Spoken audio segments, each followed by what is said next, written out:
This is the Good Neighbor Podcast, the place where local businesses and neighbors come together. Here's your host, Sean Preston. Welcome, everybody, to another episode of the Good Neighbor Podcast. Today, we have a lovely neighbor on with us, and that is the Angel Powers of Mainstream Therapy. What's going on, girl? Hi. Thanks for having me. You are more than welcome. Good friend of mine, client of mine. She is awesome. And every time I sit down with this woman, for those who are listening, buckle up. You've already seen the high number. It's going to be a long one because every time we get together, we just seem to talk and talk and talk a lot. So let's dive right into it. And for those who don't know, Mainstream Therapy, what is it? What is your business? I own a private counseling practice here in Barrie, Ontario. We are nestled at the top of Ann Street at the Old Barrie Airport. Actually currently looking outside, I can see an airplane and a grassy field. It's quite a nice ambiance. So there's lots of anonymity here at our office location. So we offer therapy and counseling services to, individuals, couples, families, children and youth. Anyone kind of struggling with change or, anyone with more mental health issues or people that are kind of just feeling stuck in life and just need someone to talk to sort out their thoughts. Yeah, there's a big, we're going to get to the misnomer question, but it seems like it's coming to where I think therapy is widely being a lot more understood than it was in the past. But still people think, well, therapy is not for me. It's like, no, therapy is for everybody. I've been it. I've done a session with you about what was going on in my life at the time. And it was tremendously insightful on how to process that information. And a lot of people, think, well, something bad has to happen. It's like, no, this is for like everyday life that people are going through. And, if your kids, your parents are not your therapist. If you're a parent, your kids are not your therapist. And really understanding those lanes is a super important thing. Go talk to somebody who's a professional at this stuff because they're going to ask you the right questions and help you digest this information so you can process it. If you can process it better, you're going to be able to move on in life and be a happier human being. It's so interesting that you say that because part of our mission is to destigmatize the therapy and healing process and make this process normal. And, you depict a really good description because some people think, well, I don't want to go into therapy for the rest of my life. I don't want to have somebody to tell me how to solve my problems. And that's not what it's about. Sometimes it's a one and done. Sometimes it's 2 or 3. And there are those people who have different goals to, to heal and to grow and to make permanent change. And maybe they have different experiences and they might need to come for a year or 2. They may choose to stay for, I have people that I've been seeing for, 10 years that come and see me maybe 3 times a year, and we just kind of sift out the last 3 months and, we just get what we call a little bump up. It's not an everyday catastrophic experience or a once a week on the couch where I just have to be re-traumatized or triggered again. It really can be, like you said, just a one and done, get a little bit of perspective and then kind of carry on. You know what I mean? And then you might want to go to somebody else to get a different perspective or read a book or listen to this podcast or take this 8-week course to go and continue your journey, elsewhere. I've seen the same person several times. I've also had a plethora of different people that I've worked with, depending on what the issues were that were arising for me at that time. It doesn't have to be a one and done forever, but it also doesn't have to be a strenuous process that you're doing once a week and spending thousands and thousands and thousands of dollars on. Yeah. And you mentioned that it's a holistic approach because there's different therapy clinics kind of will take it a certain way or run their business a certain way. So what makes mainstream therapy kind of unique from that perspective and that holistic approach? Well, technically, according to my registration, I'm not allowed to say that I'm unique, but what I can say is that our approach starts with our client-centered. It's our client-centered approach. So everything, our website, our environment, including the colors we've picked and put on our walls, is safe and inclusive. It's a trauma-informed approach. I have intentionally set out the colors, right? Our one color is called Shifting Power. Right. So the whole energy in and around the theme of mainstream therapy is all intentional. We serve coffee, tea, and water because when you come here, we want you to feel at home as possible for a therapy clinic. You know what I mean?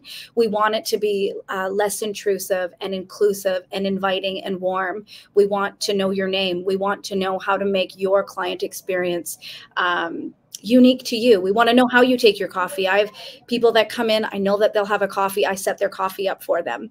You know, our client care specialist greets people by name. They get to know them. You know, we get to know where people want their appointments. We really do try to offer a hospitable and warm environment. That's actually where it starts. That's not including, you know, what our trainings are or the different approaches that each clinician has, because we have about, I think, 13. We just did a bunch of hiring. So, you know, we have several clinicians on staff right now, and each offers their own unique approach and experience that brought them into this field. I do offer a holistic approach. And what that means is I help treat the mind, body, and spirit.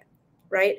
And, you know, now that doesn't necessarily mean body in terms of medications or supplements. That's not in my wheelhouse. I have a referral that I send people to go to that referral source. I work very closely with a naturopathic doctor, or, you know, we'll absolutely work in conjunction with family doctors and stuff like that, should they want to work collectively and collaboratively with me. But I help treat the nervous system, because here's what we know. The body responds to a threat, whether the mind can pick up on it or not. So I work with people to really help connect the mind and body, to help people feel safe in their body so they can separate from their thoughts and just witness what's happening. Because we all have intrusive thoughts. We all have intrusions. We all experience fear. These things, we all experience pain and suffering. It's what makes us human. There is no getting out of it. I've tried. Okay. There is no biohack. I've tried. It just doesn't work. So that's really where my perspective comes in, is to treat the mind, body, soul. We have other people that treat more of a, you know, medicalized or a more scientific approach. We have, you know, people that work specifically with the body or body image. We have people that treat children and youth. Our children and youth therapists are all familiar with the school system and the challenges and struggles within the school systems today.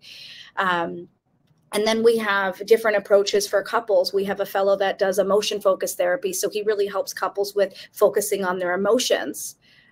We use the Gottman approach with couples therapy that uses scientifically proven strategies to help couples enhance their relationships. Let's face it, if we grew up with parents that didn't have a, you know, happy and harmonious, loving relationship, how do we get those tools and skills? We don't. We have to go somewhere to learn them.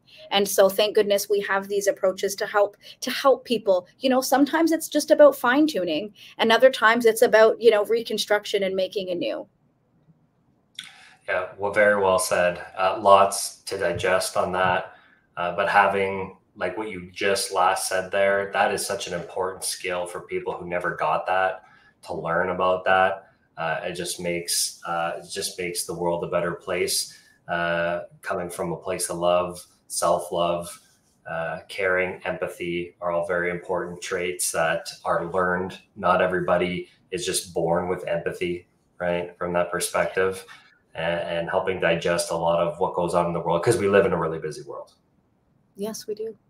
And that's not bad. You know, like, I'm busy.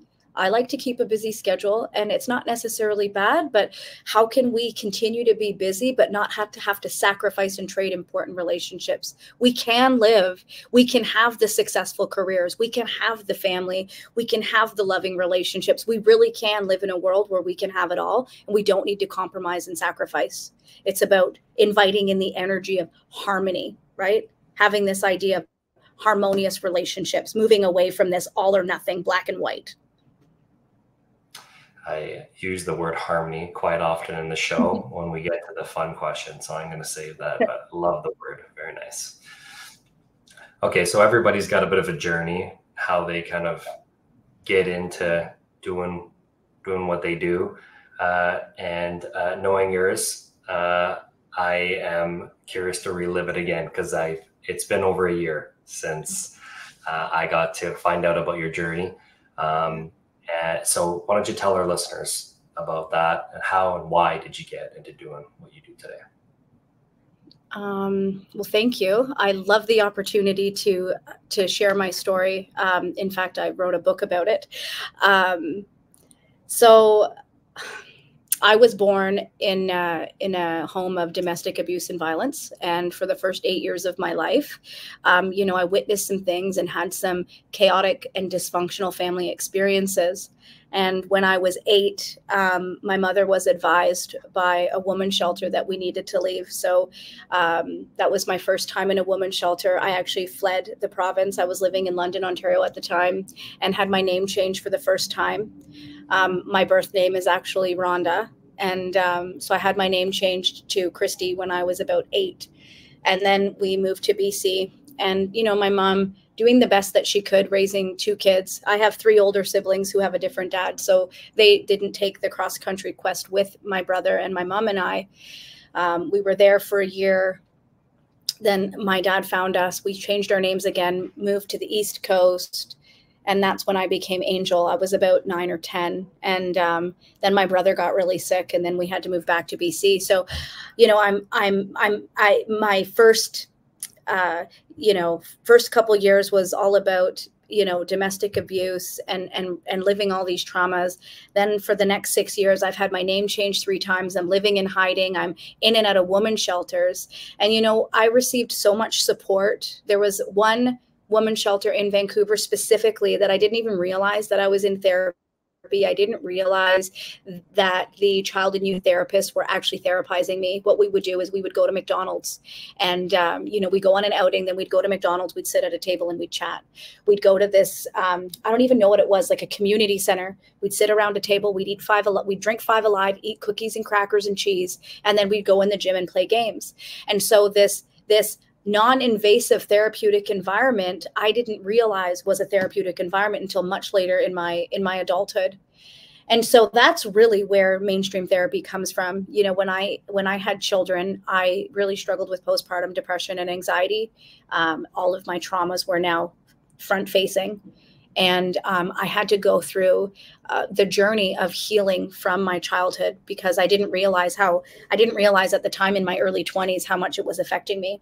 So from my 20s to my 30s was all about growth. I took some education. I went to school for social services, and then just took a sabbatical from education to continue just diving in and doing the work.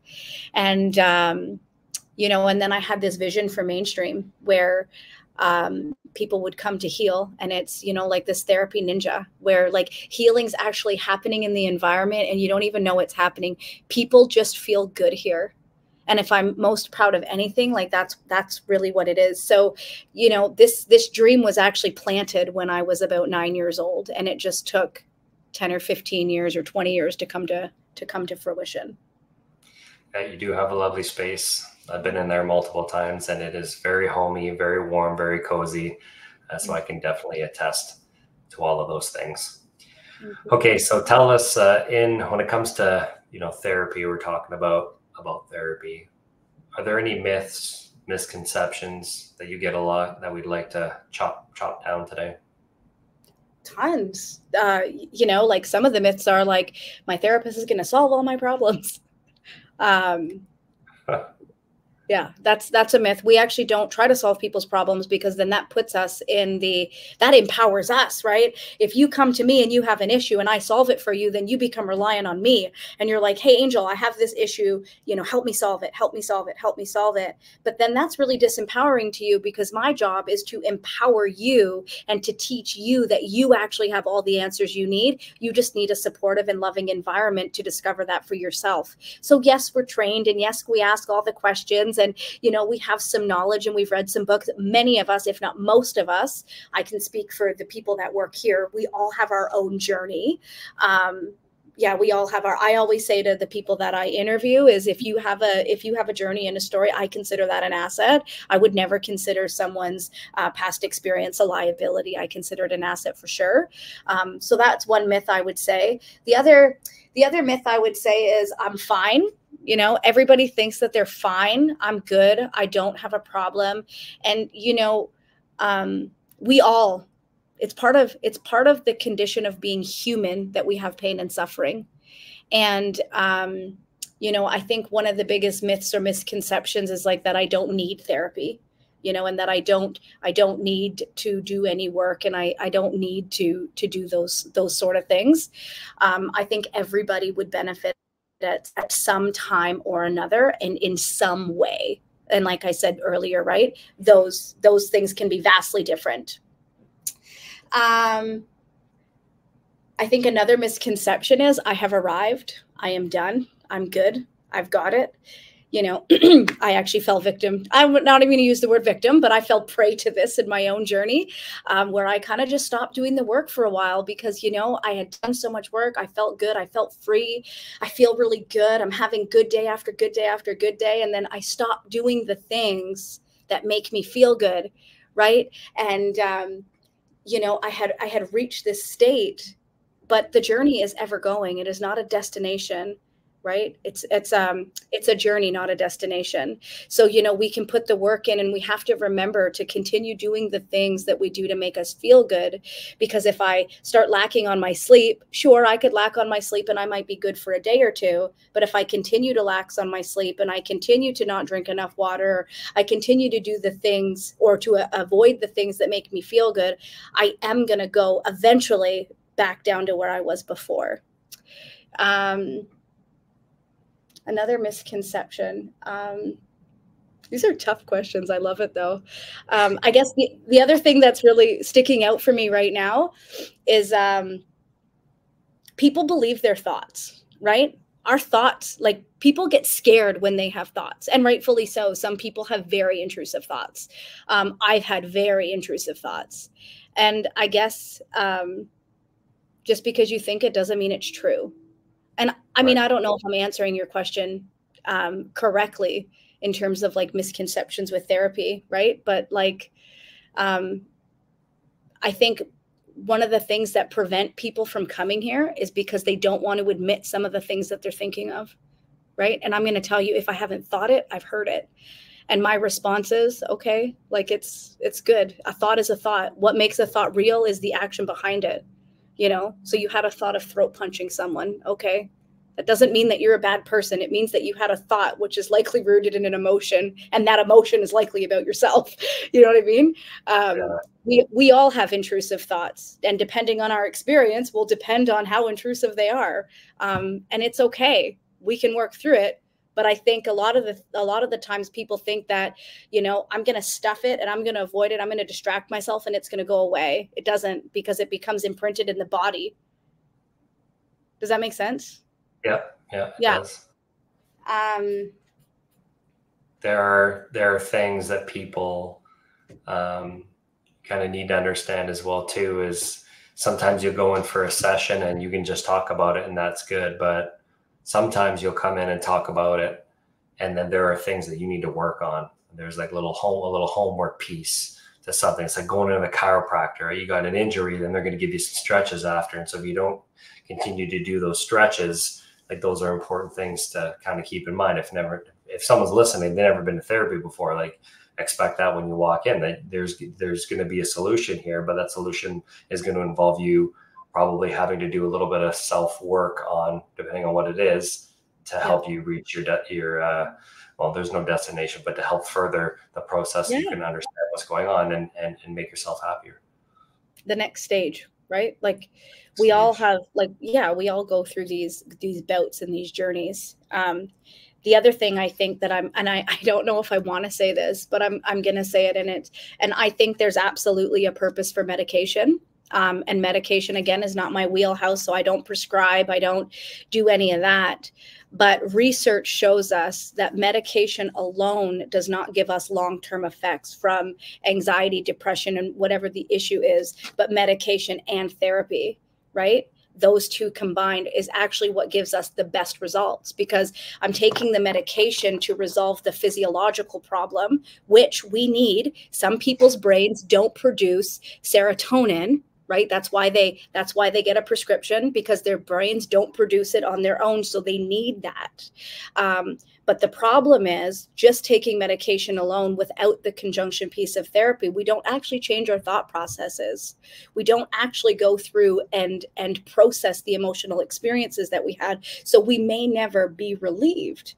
But if you use them both in conjunction, you get better results, right? So I think a myth or a misconception, I think one of those that is a common misconception that people have, and again, I'm not saying for anyone to stop taking their medication or don't take their medication. I'm certainly not saying that I'm not a supporter of medication, because I absolutely am, but I am an advocate for medication and the talk piece. It was explained to me like this: going to therapy is about processing and absorbing your emotions and your experiences, okay? Not going to therapy is like getting hungry, going to the refrigerator, looking at the food, right? Closing the door and walking away. I've identified that I'm hungry. I'm looking at the food. I'm not actually eating it to absorb it. I need to eat the food to absorb the food in order to satisfy my hunger. Therapy is the same. I need to go to a room in a safe space, because a safe space is actually what activates your own healing agents. And we know this. People get anxious around people because they actually don't feel safe. When you're in a safe space, your body knows that you're safe. I'll tell you one thing people say to me. I don't know why. People just tell me everything. They just feel safe with me. And and a lot of people, I'm not exclusive, right? I'm not exclusive to that. People just feel safe. And so when you feel safe, your body's responding. So it finally has a chance to let go. And when your body lets go, it lets out all of these things. Your brain processes it in a different way, the same way our body does food. That in itself is healing. Very well articulated. I think some light bulbs might have just gone on there for some people, for sure. Okay, so I know you a little bit, get to know you a little bit more on the personal side as we get to see each other a little bit more on a frequent basis. And for those who are listening, everybody likes to have fun. There's definitely got to be a harmony, as you put it, between work and having fun. It's never a balance, because we seem to work a little bit more than we go and play. And so when Angel is not working on her inner business, what does she like to do for fun? Well, I like to swim. I live very close to the water, so I take my dog. We go to the water at least 3 or 4 times a week, and I like to chuck a stick for her and kind of watch her play. So I like to do that. I exercise. I attend a hot yoga studio, and I have a hot yoga practice. So I really like to do that. And there's a difference between doing that because I need to be fit and I need my body or my brain to feel a certain way, or doing it because I actually enjoying it, right? Like I actually enjoy it. I'm not doing it to check a box. So I just want to say that there's things that are very different, right? Like, and, I often hear people say like, I used to do like creative pursuits and I just don't enjoy it anymore. And I have to wonder to what extent we're doing it because it's, become a part of like a regime that I have to do as opposed to enjoying it. So that's why I do hot yoga, because I actually really enjoy it. Although I did have a pretty catastrophic injury, I still play baseball. So I stopped playing in the tournaments and stuff. I used to play, 18 games a week sometimes. I know that's a bit much, but I casually play ball. I spare on a couple teams, and I do play Sunday nights, so I still play baseball. I like to be athletic. I play golf too. Like I joined a golf league, so I like to play golf and just be outside. I try not to have my phone on, but again, there's a misconception here as well. Like, people tell us that we need to be free from distraction and I need to have my phone off and I can't, be checked in online or anything like that. I monitor, but I don't believe in anything as absolute. So am I okay to answer a text message if I'm on the golf course? Sure. Am I okay to also put my phone down if I don't need to? Sure. I try not to live my life in like complete yeses or complete nos. I like to live my life in a continuum. There will be times where absolutely not, I'm not going to do that. Right. And then there are going to be times where it really doesn't matter. But I just take each of those moments as they come. And, you know, some days I'll be on the golf course and I will not even bring my phone. Other days I'll have my phone beside me. It depends on what's happening.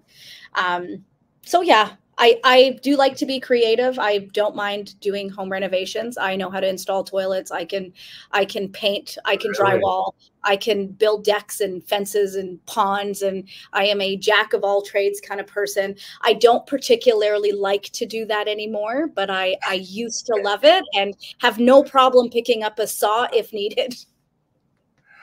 Nice. So more of like the smaller knickknacks, the decorative kind of component to that, I would imagine, is still appealing to you. Yeah, well, I framed, I didn't actually frame myself, but we framed and did all the renovations here in this office. And I actually built the desk that we have out front. I built that. I framed it and built it and installed it. Wow. From scratch, nice. Like 2x4s and panel boarding. Yeah. Nice. Yeah. Definitely a unique skill, very talented skill to have for sure. Yeah. So tell me a little bit about golf. Like, I never knew you golfed. How did you get into that? Was that recent, or have you always kind of had a passion for it? So when I was 16, I moved away from home. So, you know, my mom moved us back to Newfoundland, and I was 16 years old, and I was drinking and partying and do what 16-year-olds do where I'm from. I'm from a small town in Newfoundland, and there really wasn't a lot going on for me. And I didn't particularly enjoy school because I couldn't focus on it long enough. So, you know, I said to my mom at 16, like, I need to get out of here. So she bought me a ticket, and I came to Ontario and moved in with my oldest brother. And I was actually only supposed to be in Ontario for 2 weeks. I've stayed, and it's been like, I don't even know, 23 years now that I've been here. So I moved in with my oldest brother, and my two brothers actually golfed. So when I was about 16 years old, they would take me on the golf course, and I had like this cheapy set of clubs from Canadian Tire, and they were super heavy, but I actually could play really well, and I would score like, well, for me, low 80s. So I started when I was about 16 playing with my brothers. And then as I kind of, you know, met my husband and moved out, my husband and I golfed a little bit together. And then my other partner and I kind of golfed together and stuff. So I haven't really golfed since I got into baseball. So I've played baseball for about 10 years now. But I've always golfed on and off since I was about 16. This year, I actually invested in a set of TaylorMade clubs. So I invested in a nicer set of clubs, and I'm pretty happy with my game. I played at Bear Creek last Friday. We ditched our league. My friend and I. I met her in my neighborhood where I live. She's a few years older than me, and she's retired. And so her and I joined a couples league. And she says, well, what if people think that we're dating? I said, well, you should be grateful because they're going to think that you could score someone my age. And she said, I told her that I would make us shirts that say we're just friends. So we have a lot of fun together, her and I. Yeah, we have a lot of fun together. So that's a lot of fun. That's what the essence of life is all about, right? Absolutely, yeah. So in life, we pick a path, we go down that path, and it's never necessarily linear. Life gets in the way, throws things our way, pushes and pulls us in different directions, and we experience hardships and we go through life challenges, and sometimes they're super traumatic, other times not so much. But we grow from that. We learn from that. We try to hold on to silver linings. You mentioned that you wrote a book, and I know in that book was from a lot of some of that stuff. And so I wanted to ask you about the book, about your past experience, because I know there was some life challenges, and you've definitely been through some hardships, and how you overcame those, and maybe if there was any silver linings that came from that. For sure. You know, it's interesting. I was once told by somebody, so I had my name changed 3 times. And like I said, lived in the witness protection program. And that was my only sense of normal. Like, I didn't realize how catastrophic that actually was. I was, you know, because it's something that I experienced. It's something that I had lived to tell the tale. If you're familiar with domestic abuse and violence, not very many women and children get out alive. Unfortunately, the consequences can be quite catastrophic. And so I felt very fortunate. You know, at 12 years old, I remember sitting on a train. We were leaving Vancouver, moving to Nova Scotia. I was 12 years old, and I told my mom that if my experiences could help one person, then, you know, maybe this would all be worth it. And as I sat on that train, I pulled out a piece of paper and I started writing a note, and it said my story. And the seed was planted at that time that I would write a book, and I would account for my life's journeys, and I would share a story. Now, I didn't write that book until I was 37, after many attempts and trying. And so, yeah, I guess hardships for sure. You know, like I said, I, you know, grew up and had some exposure to domestic abuse and violence, and having my name changed, living across the country. You know, the result of that was really, really not having a sense of identity or knowing who I was. And what had happened was these experiences, no matter how much I tried to run from them, you know, I mean, I went so far as to change my name to get away from who I was. I changed my surroundings. I changed my hair. I always fell under the delusion that, like, if I was a certain weight or a certain age or had a certain income, that I would be okay. And, you know, none of those things ever came to fruition until I looked inward. And so, you know, I dropped out of school when I was 16. My teacher called me the R word in front of the whole class. And it wasn't that I was stupid. I'm happy to say that it did take, you know, 39 years, but I have an honors degree in counseling and psychology, and I conducted primary research, and I did quite well. I graduated with honors. I went to school when I was 25 and did social services. I also graduated with honors. I don't have a high school diploma. I dropped out. And unfortunately, the education system or the teacher that I had at the time couldn't see that, right? She couldn't see. And I don't think it's any fault of hers today looking back. I think it's the result of, you know, the system that we're in. It's a result of the unawareness that we had about how trauma and the nervous system affects our brain, our ability to cope and concentrate. So school was very traumatic. I'm very passionate about school. I'm passionate about helping others learn and realize that if they truly want an education, it doesn't matter how old they are, they can go and get it. Our dreams do not expire. There is no expiry date on our dreams. You know, and so at 25, I thought too, right? Like where I grew up, it was, you know,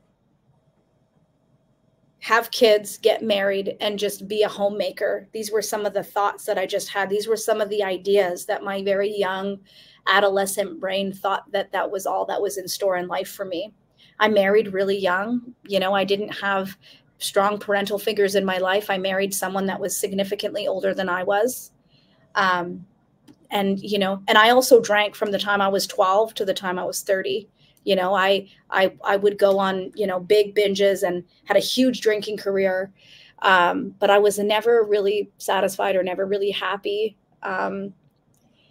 until I had. So at the end of the day, what I had to do was kind of look inward and do this inner work, right? I had to go through a journey of learning how to love myself.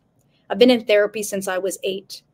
Now, my story is traditional therapy never worked for me entirely. And I know how that sounds because, you know, I do think traditional therapy is absolutely beneficial and it absolutely works. And we're coming a long way from 30 years ago when I started therapy. But I never addressed my nervous system. Right? I never addressed the subconscious mind. I never looked at my first 7 years of life and realized where these beliefs were rooted in, right? The fear of not being safe, the fear of not allowing myself to be vulnerable. My body will still respond today. I was bit by 3 dogs, right? Like, so there's lots. And being bit by a dog today is so beautiful because it allows me to paint a beautiful picture with a brush to help someone who's experiencing anxiety.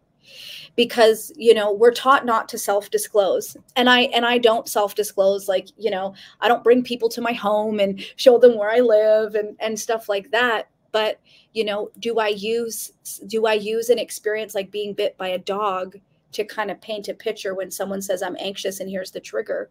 When it's appropriate, of course. So I think there's been lots of things that I've experienced in life that I'm grateful for because it's allowed me to have a blueprint to be of service to others. Now, in my book, I share these experiences very intimately. I won't do that here. So if someone wants to read it, I'm happy for you to share the link if that's what they want, or the date of my book launch. But what I share is how I came to find healing, and how I've come to find healing. It was multifaceted, right? I went and did shamanic teachings and did soul work because, after continuing to try and do certain things, I kept having roadblocks. I see a naturopath because when our bodies are out of alignment for so long, our bodies stop working in a harmonious way. So I had to see a naturopath. I still take naturopathic supplements. I still get my blood work done because if I stop taking these supplements, right, I have arrived, my body goes back down to where it used to be, and I will not be able to regulate my emotions. In my journey, in my book, I share how, I had been studying psychology for a decade and I still couldn't regulate my emotions. And then I had all this self-judgment and all this criticism on myself because I don't know what to do. I'm a therapist. I should know better. I've been studying psychology for a decade, but my internal system was hijacking my brain. And that's what happens when the body's not in alignment. I went and saw a naturopath. This is my journey, not anybody else's, but within 1 month, I could finally regulate my emotions because I had a hormone imbalance, and so all of these, and people don't know about this, right? Women aren't taught that if our estrogen and progesterone is off balance, right, and taking birth control will make them off balance, that it will affect our mental health and well-being. Men aren't taught that after 40, their testosterone dips and they need to get their blood work taken to get testosterone supplements. What they do is buy over-the-counter medication and messes with their internal system. If ever we're taking supplements, we need to get our blood work taken to make sure that the insides are working appropriately. I wouldn't even take B12 today unless I had my blood work done. I'm very cautious about the quality of the supplements that I put in my body as well, because, if I'm taking the wrong thing, a 1% shift makes all the difference in the world, good or bad. And I really want to make sure that I'm using an inside out approach, because today, regardless of what I experienced, I have emotional freedom. I don't deal with anything catastrophic. I have loving relationships. I genuinely love my job. I don't lose a moment of sleep. I have great sleep. I know how to take care of myself. I can look at you in the eye and look at myself in the eye and say that with full confidence, I completely and utterly love myself, regardless of who my parents were, regardless of the shit that I've done in life, because I've made mistakes. I have hurt people, right? I have hurt people and people have hurt me. And I have done my absolute best to just clean up my side of the street and to change and create a different life moving forward. One thing I know for sure is that we don't have the same experiences in life. You may not have had your name changed 3 times. You may not have fled and had to move across the country. And you may not have experienced abuse.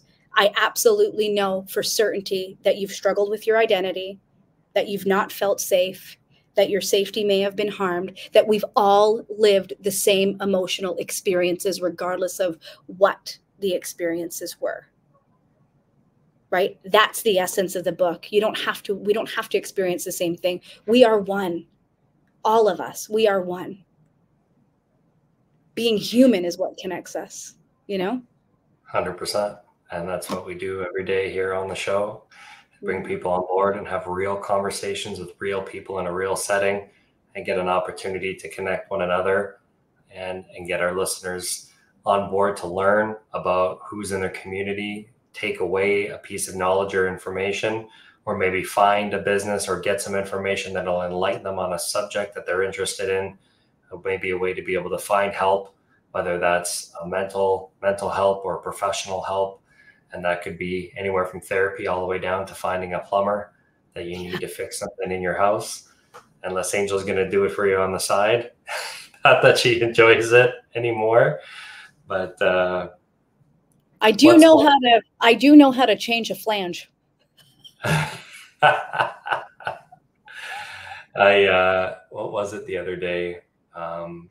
I came across something and it was asking me, oh yeah, it was Airbnb, because we're heading up to Winnipeg on the weekend. Got a wedding to go out there. My grandma, all my family's out there. So we're heading out there on Thursday for the weekend. And Airbnb, I haven't been on it in a while, so it's asking me all these questions. And one of them was like, what is a useless skill that you possess? And like, I had to sit down and think about it. Like, what is a useless skill that I have? Would changing a flange be, that's pretty useful though. I don't think that would be useless. Yeah. You know? Yeah. I remember going to a bar one time many moons ago, sitting on the toilet, and it was lopsided. And when I installed my first toilet, I did it wrong and the flange was too high. And I went to the owner and I said, you know, you need to replace your flange in your toilet.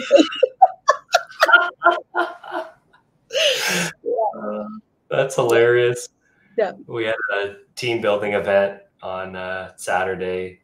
Jeff and Shannon, for those who know her, a right-hand woman, she helps the production in the background of the show. And that useless skill I put out there, I put shotgunning beer, because that's completely useless. There's no reason why at my age you need to be shotgunning beers. That was a former life. And then I got to meet Shannon's husband and we hit it off pretty well. And I don't know, the topic got brought up. I think I told him that story or something. He's like, you want to do one? So we did one and it was like insanely fast. I still got it. Not that I'm proud of that, but it's a funny story. Useless skill would be, yeah, that's my useless skill right there. So what's one thing that you wish our listeners knew about your business?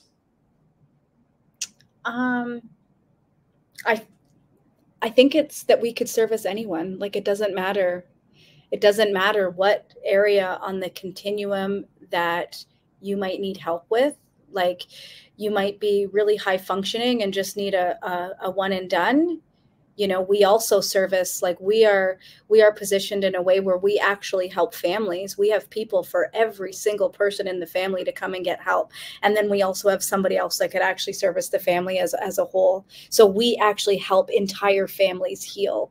And so I think, and so just to kind of double up on that, we also don't need the whole family to heal to bring healing to the family, because one person can positively impact the whole family unit. It just takes one person to, you know, to start the flow. In my family, that was me. You know, my mother and father haven't changed. They haven't done work, but I love them and I can have conversations with them. And I can be in their presence regardless of anything that I've experienced. And I don't need to change them. I don't need to change my siblings. I didn't need to change my son. I didn't need to change my partner. I didn't need to change anybody. I just needed to change me. And so whether it's the whole family or whether it's just yourself, you know, doing this work, we really can learn how to, you know, at the end of the day, when this journey is done, I want to look back and I want to, like, what was really meaningful to me? Is it money and power and fame? Or is it the quality of the connections and the legacy that I'm going to leave behind? That's what it is for me. You know, it's the quality of my connections and the legacy that I want to leave behind. And that legacy might just be with my son. It might be the lives that I've touched playing baseball. It might be a smile. It doesn't have to be a book or a business or anything grand. We all have a legacy. Right. And I certainly share that sentiment. Yeah. Trying to leave the world in a bit of a better place than where we found it, and making good connections on the way, helping people connect with other people. Very well said. For those who are interested in wanting to learn a little bit more, first, give us some information about the book. What's it called? when are you launching it, how people can find out about it, and what's the best way that they can reach you at Mainstream Therapy? So the book is called From Grit to Grace, My Hard Knocks Journey from Lost and Vulnerable to Self-Healing and Secure. It is available for purchase on Amazon. Our book launch is June the 11th. Tuesday, 4 to 6 p.m. It's at the Sandbox in Barrie. It's a free event, so come. There's going to be other authors there and other books there. You can meet the team that helped make this dream come true, because I could not have done it without the help of Marcy and Alex from Working Writers Co. and Courtney from Lead Her Publishing. They were just so phenomenal to work with.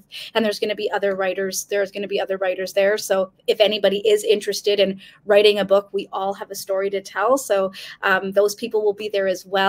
And you can check us out on the web, www.mainstreamtherapy.com. You can shoot us an email, heal@mainstreamtherapy.com, or call us by phone, 705-717-2107. Just be sure to leave a message, because we don't always have somebody in the office, but we can retrieve voicemails from our email.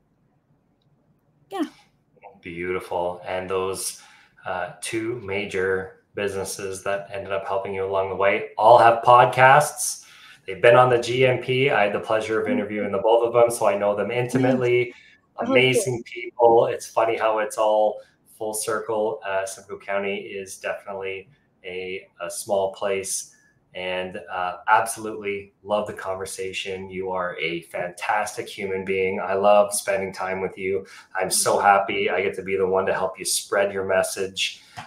You have a great business. Really, really happy to have you on the show and doing this. Thank you so much. Thank you so much. Thank you for listening to the Good Neighbor Podcast Midhurst. To nominate your favorite local businesses to be featured on the show, go to gnpmidhurst.com. That's gnpmidhurst.com, or call 705-413-3775.